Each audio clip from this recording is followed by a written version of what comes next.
Anda kembali bersama kami di Newsline, pemirsa, dan kita masuk ke segmen Gerakan Kebaikan, di mana satu-satunya jembatan yang menghubungkan dua wilayah antara Desa Mekarjaya dan Desa Puncak Baru di Kecamatan Cidaun, Cianjur, Jawa Barat, roboh. Kita simak pemirsa informasinya berikut ini. Robohnya jembatan tersebut mengakibatkan terputusnya akses masyarakat Desa Puncak Baru dari wilayah-wilayah sekitarnya. Jembatan ini merupakan satu-satunya akses yang sering digunakan masyarakat untuk jalan sekolah, membawa hasil pertanian, kemudian sebagai jalan alternatif dan juga akses jalan kedua desa. Sejak putusnya jembatan ini, sekitar 4.786 kepala keluarga di Desa Puncak Baru terisolasi. Sebelumnya pemirsa, pada tahun 1990-an dan 2000, jembatan ini pernah roboh dan dibangun lagi oleh swadaya masyarakat menggunakan tiang penyangga dari bambu dan gelagar kayu. Karena tidak ada biaya untuk membangun jembatan secara permanen.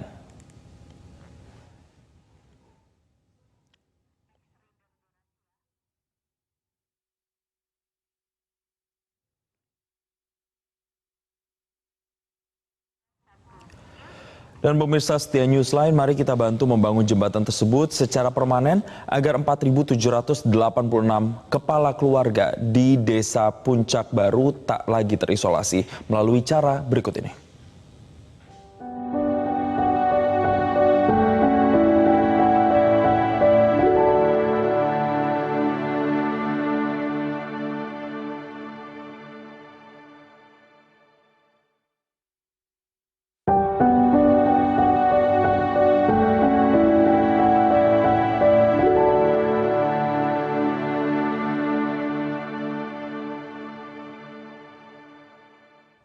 Pemirsa, lalu apa upaya yang sudah dilakukan untuk bisa mengembalikan satu-satunya akses masyarakat di sana untuk beraktivitas? Kita akan bahasnya bersama dengan Yano Sugiano, penggagas perbaikan jembatan. Selamat siang, Pak Yano.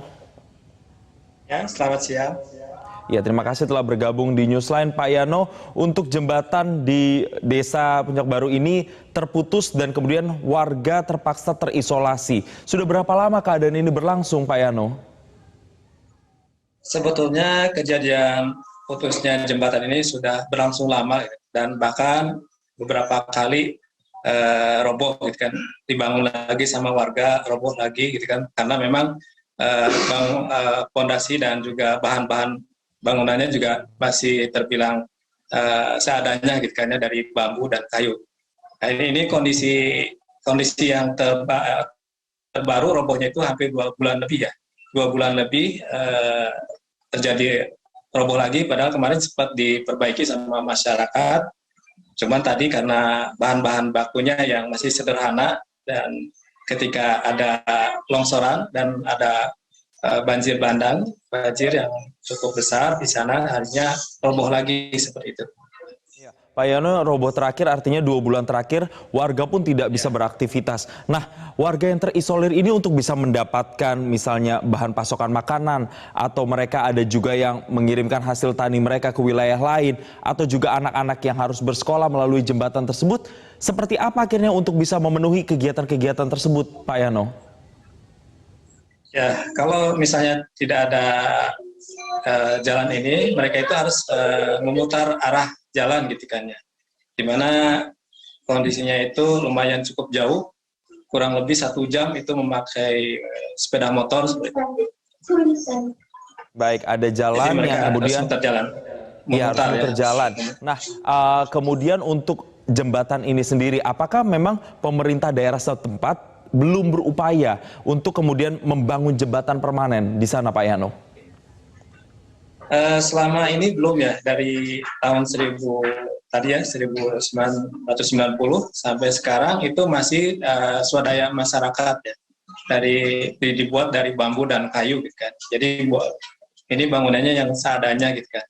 Yang ini memungkinkan kalau terjadinya banjir akan terbawa arus lagi seperti itu. Pak Yano, melihat semoga ini ke depan bisa.